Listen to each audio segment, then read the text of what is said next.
Hello everyone, I am Tacet, and today I'm going to be going over teams for the new kingdom of Sin of Maraj. It of course is for this week possible to go and get Sin of Maraj troops from the event keys. You'd be able to get all the ultra rares and higher from the event keys, and of course the other ones you could just get from the gold keys and glory keys.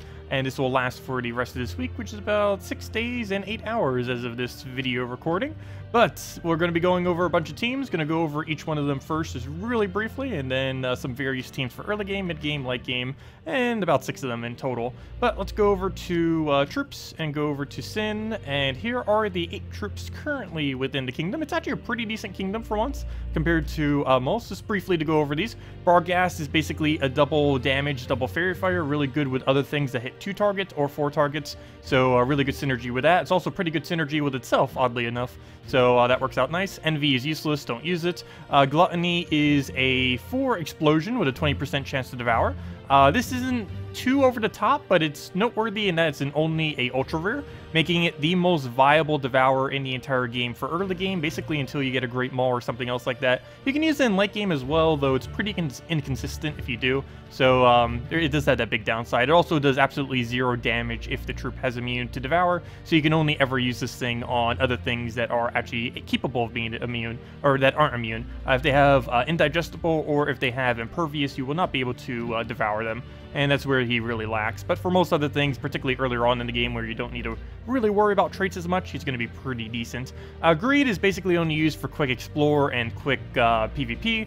You would never actually use them in a legitimate team. If you were, the only things you could really use them with is Bronze Lock Pistol and Bonnie Rose for the most part, or as those are the only things that really boost based on gold, that'd really be viable for it. But basically it has him power to gain a bunch of gold immediately.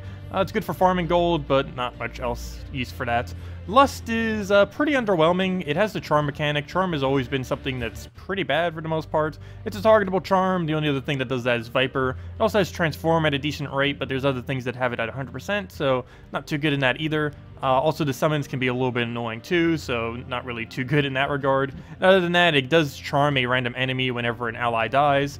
This can be helpful for pressing a little bit more damage, though unless you're really using a Sunbird or something else that can constantly keep dying, it's not really going to be worth it. And for the most part, I haven't really found anything too over the top with Lust that's really worth using. She can be used, it's just she's really underwhelming at the moment as far as the synergies that she currently has. Pride's useless, ignore it. The biggest issue with him is if you're a newer player, you would get no value out of him, and if you're a late game player, there's better things to use than him. So there's really no point in ever touching him. He's kind of a weird troop in that regard. The common of Sloth is actually, the last two are probably the most interesting ones. A Sloth, oddly enough, even though it's the common from this kingdom, is among one of the best, if not the best troop in the entire kingdom. Oddly enough, it has immune to freeze, explodes a blue at the start of battle, which pretty much all of these, I haven't really been mentioning it yet, but almost all of these have that little bit of explosion thing, where it just gets a nice explosion at the start of battle, gets you some free mana before you even do anything, and it can even cascade stuff too, which is really cool. But yeah, he even gets to freeze every single time he does a skull, really good in first slot. Doesn't have to be in first slot though, but he does have a relatively high attack at low durability, but he gains a lot of HP off his ability. But he drains all mana from all allies and all enemies. Obviously, technically, the all allies part is severely bad, but if you preemptively, of course, can just set your team to immune to mana drain, so that none of them will actually lose their mana. So you just go with 3 immune to mana drain with Sloth, and if the enemy team has nothing with immune to mana drain, well, you basically just got a famine for 10 mana instead of 24. So it has a lot of potential in that regard. You just feed it a little bit of mana, throw down the drain, make sure your team's fully immune to mana drain, and you just have yourself a 10 mana cost full drain onto the entire enemy team, which can outpace basically anything, which is just insanely good denial. It doesn't really help you win any quicker, but it's really good at making sure you do win, so that's mainly what it's used for. Unfortunately, not usable in Guild Wars. There's no purple gate. There's no way that you put it into Purple Day Guild Wars. It just doesn't have the synergy, unfortunately. But for PvP and just messing around, it's pretty decent. Speaking of that, as far as the most viable thing in this kingdom, it is the Legend of Raft. It's a standard double converter. Basically, every single double converter in the game will always be viable to some degree. What's particularly noteworthy about this guy is, one, he creates his own mana. Any of them that do that is also pretty good. He enrages all allies, so that's pretty noteworthy in that the enraged is 1.5 times skull damage. It also ends up doing, ignores all the traits, so if they have have 75% reduction. On something like a Gorgultha, it'll just hit right through it. And other than that, he explodes 2 gems every single time he takes a skull. This only works if he's in first slot, but still, you're generally going to be using this guy in first slot, and he's going to be doing a lot of explosions off of that. Every single time you take a skull off all the skull spam he does, he just keeps exploding it, and it's particularly good with Doom Skull creations as well. Like if you put it with a Glaceon, not only do they synergize as far as their double converts, but it also has the fact that if you do these 2 explosions and you have, like, let's say 8 Doom Skulls on the board, you're going to explode almost the entire board because all of them will chain off of just those 2 explosions. So really, really good in that regard. It's actually insanely good synergy with other Doom Skulls. And as more Doom Skulls come into the game, Raft's actually going to get even stronger, which is going to be kind of cool. So we'll see exactly what happens with that. Anyways, let's get into some teams now. So let's start right off with going into the Sloth team, if I'm not mistaken. We'll just go down the line. So we'll start with Sloth, a little bit more of an expensive team. Sloth, Divinia, Yagway, and Dawnbringer with a hero class that has immune to mana drain, which is currently only Orb Weaver. But you don't have to use a hero class there, just of course, if you want to get class XP, it's pretty useful. But also, you don't need to technically use Dawnbringer. The only reason why it's particularly good on this team, or one of the reasons you may want to consider if you do have it, is the barriers can help you out. This team has a little bit of a problem starting, but once it gets going, it's pretty auto-win. It also uses that Divinia Yagway combo, which is a pretty decent synergy. You end up getting all the HP you need, and that HP buffs just keep making your Yagway do even more damage. So right here, we'd want to go try getting this thing to do another explosion. Unfortunately, there's nowhere to go get that, so I'm actually going to go get our mana drain up. So I'll make sure that you can see it's so ridiculously easy to get this 10 mana up. Obviously, it's only 10 mana. It does only use 1 color, so it does have that restriction going for it, but still, when you just explode a few times or anything like that, you get it up relatively quick. But we'll go take a green here, just move that over. And do we go for Dawnbringer now? I guess so. We throw Dawnbringer, waste our turn, and wait till he moves the board, because I still can't take the mana we need for this. And I still can't take the mana we need. Okay, we'll go drain him. Normally you want to wait till at least last minute, but as you can see, we drain all of his mana. It all goes down to 0 because none of them have immune, and we gain a ridiculous amount of HP. He does have a relatively low durability, but he easily makes it right back up, so that's pretty nice. We'll go just make the little bit of skull there, go for another cast that will hopefully give us full mana, enchant will give us the last little bit. And ideally we'd have alignment, and we actually do. And ideally that would give it full mana. Unfortunately it doesn't. But we'll go and I guess just take a red, let it have some skull or something, or we'll take it, okay. That's not exactly what I was planning on happening, but that makes it even better. Go throw the Dawnbringer down, get a nice hit on there, don't you dare summon, thank you for not summoning, except there's no way we're going to get an extra turn here. Nope, okay. Well, looks like we got another thing to kill. But he's pretty durable, he just keeps gaining more and more stats. Our Yagway keeps getting higher and higher into one-shot range. And so much so, I think we can kill it right now. Oh, why do you gotta do that? Okay. So we're gonna go kill it with a Dawnbringer real quick just to wipe that out. And now we can kill it. That should be within kill range. And if not, don't make me drain you again. And there we go. Okay. But yeah, that's pretty much Sloth. Just a really, really quick drainer. Generally, you're only going to be using it if your entire team's immune to mana drain, as that would obviously be the best value that you could possibly get from it. So, next up. Probably the strongest one out of all the teams, Raft, Glaceon, Mercy, and King Bloodhammer. As far as what you put in third slot, there's actually several different things. You can put Captain Skullbeard, you can put Apothecary, you can put Mercy, you can put Hero using Anu Scepter. I still haven't figured out what the absolute best one is for it, but the other 3 is definitely what you use. It's the combination of the double Doom spam, which I was mentioning earlier, just how good it is with Doom spam, but it's Glaceon for the double convert, and the King Bloodhammer, not only for the Doomstorm, but also he creates even more off his ability itself. So basically just that synergy. We can take skulls whenever we actually need mana. If we don't like the board and we see a skull, just take the skull and we're pretty much good to go. So right here, I'm going to hopefully still have alignment. Actually, we don't, but we'll move that and hopefully we'll have alignment after whatever he does. And it looks like we do not. It's blue to brown and yellow to skull. From what I can see right here, we do not have, so we'll just go for that. See if we can get a nice convert here, hopefully, because he has Corvash that's going to press us, so we have to cast right now. Otherwise, he will hit us, but I still think we do not have alignment. Well, I'm going to go for it, because, well, he's going to Corvash us regardless if I don't. So, luckily, as you can see, you can get some really, really good cascades off of this thing. Once it just takes a single skull, you have a lot of potential that could actually end up happening. And I believe we have the alignment we need, so we'll just go right into that Bloodhammer there. That should hopefully allow us to have something else that we can cast, and we can pretty much just keep spamming. And even if we don't have alignment, Doom Skulls do cascade a lot, so there's a good possibility, even like right there, where we might not necessarily have had the initial alignment, you'll probably get it off of how many cascades you get.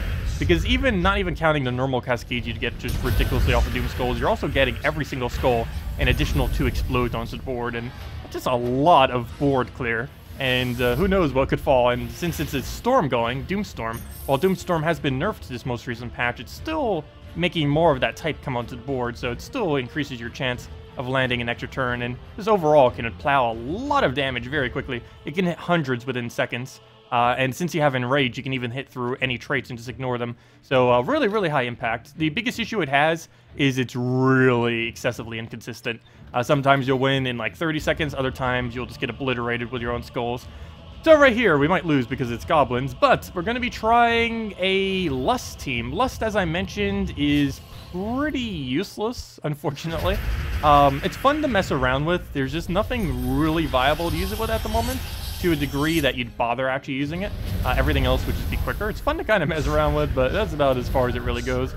So right here, we're going to go, and basically the whole premise of this team is we're using the Widow Queen. We're using the Widow Queen because we want to keep charming. Every single time we kill with a Widow Queen, it sacrifices an ally, and that counts as a death, and that death counts as a charm or random enemy when an ally dies. So that's basically the whole premise of this team, is just keep spamming onto the Mercy we just used to get Gorgoltha to full mana on turn 1. And just hope we get this lucky, because it's actually going insanely well so far. This is how it's supposed to go.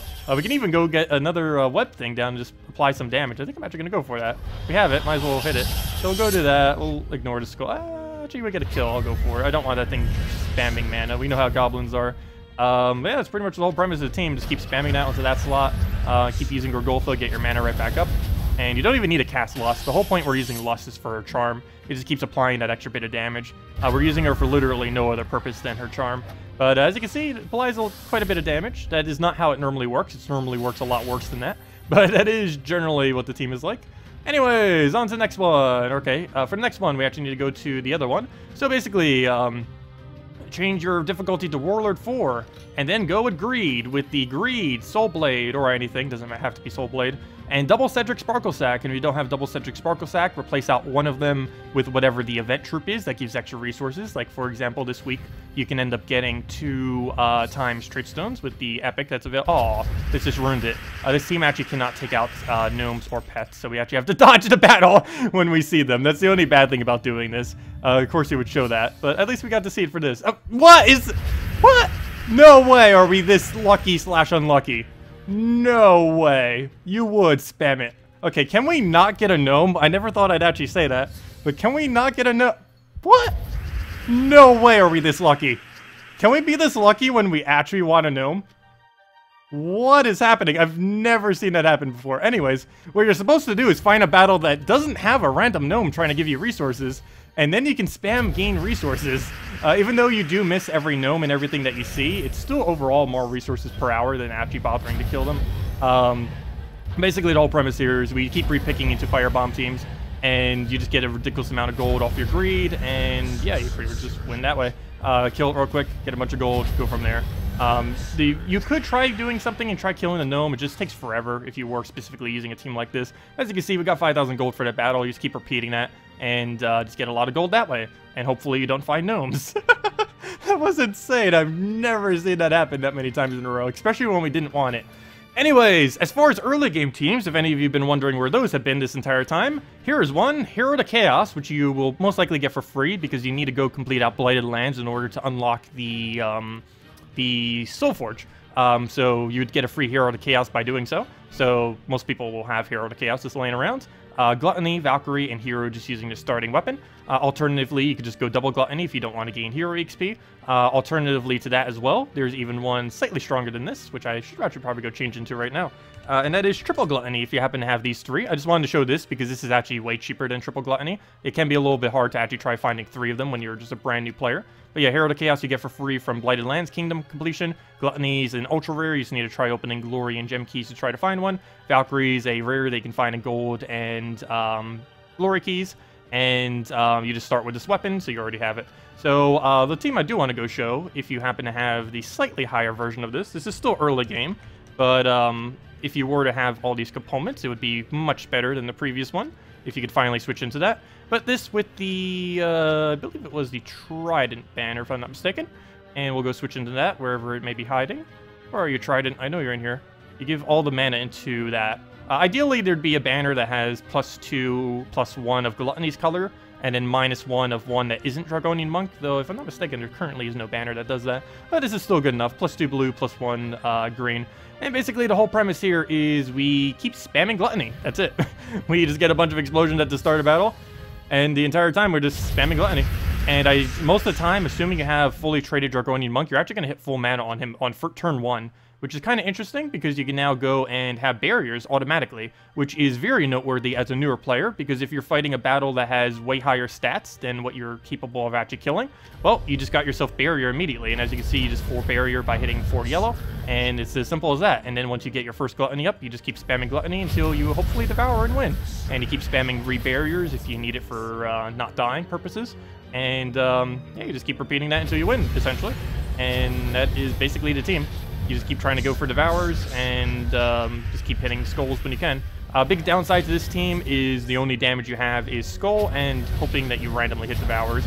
And this is excessively inconsistent because you're hoping on a 20% chance as your entire damage source pretty much, other than just random skulls. So it does have that really big downside going to it. But it has the upside of being pretty protective for the most part, and you get relatively high amount of stats. But as you can see here, we'll just go for a nice little X. I don't know if we can actually get another one here. Doesn't look like we can go close a 4th one, but hopefully that'll barrier what we need. Not close enough. And as you can see, he just hits on the barrier, so perfect. We'll try getting a Devour there. Still haven't gotten a single Devour. Come on, Gluttonies. It doesn't have immune. Hit a Devour already. But yeah, you just keep re-barriering just to make sure you don't take any damage. We'll go do that again right there. Boom, get our barriers right back up. It does 0 because it can't do anything to barrier. And it looks like we won't even get a single Devour. Come on, Gluttony. It's the whole point. Get a Devour. There you go. There's a Devour. Ideally, you would do that way, way earlier than that, but that's the struggle of a 20% chance. But yeah, you just kind of keep hoping that you keep getting it. This is the whole premise of that team. Next up is the last one, actually. We have ourselves a Alchemist Moneylender team. Pretty standard one, just with a Yagwe. This is basically just a replacement for when you don't own a Queen Titania. Also, if you don't own Yagwe, you can simply just go double up the Bargrast, and you'll be good to go. Also, on this particular week that we're doing the video, you do get 2 times Straight Stone for actually using them in your team, so that's pretty helpful as well. So we're just going to let it have some skulls. Biggest premise here is make sure we get full mana. That's the most important thing. Once we get full mana, we just have to go throw Alchemist. That'll give us the gold we need for Moneylender. We then throw Moneylender, and then we pretty much just auto-win from there. Is basically what happens. So we'll still go for another Alchemist here if we can. Doesn't look like we have it. We have it on red, obviously, but that's the last color we'd ever want to hit it on, given the team that we're currently using. So let's go move that so we have Alchemist for the following turn. Ideally, he wouldn't have moved that, but we are going to throw this down because we do want to make sure we have another Moneylender ready to go. And there we go. Okay, so we'll throw Moneylender down. Just trying to get a nice board for our Yagwe. And we do actually have it, and I'm going to hope that he doesn't do something weird. So we're going to go and just do the combo here. Oops, I got to go move that. And I was the one who did something weird then. Okay, we'll just take that skull. I don't believe we have alignment now, but we'll go and just throw it down to first slot. We can then throw Yagwe into there and basically just go from there. I'm going to be giving him so much red right now. I'm actually not going to do that. We'll go throw another Moneylender. We have them both Fairy Fired. Board looks horrible, but it's still a double kill, so we'll go for it. If we lose Alchemist, it's not that big a deal. Well, we basically just keep repeating that premise until we win. You get that Fairy Fire down, and then you just go for the big hit just to kill everything out. So right here, I think I had to go for a Skull just because we really need him out the way. The whole premise of this team is we double kill. You get the double kill with casting both of them once, and then you get another double kill again by doing the same thing again. So again, we'll just go through this down. He'll kill Alchemist, but of course that doesn't really matter much. You throw the Yagwe, and you just double. And that's the whole premise of the team. And anyways, that's basically everything you can do with the new kingdom. There's a few other things here or there, but those are the main core ones as far as using all the more viable stuff. If you still have any questions or team builds of your own that you want to leave below, feel free to do so. Anyways, guys, thank you so much for watching, and best of luck if you're going to be obtaining any of them in the event key drop table. Goodbye, everyone!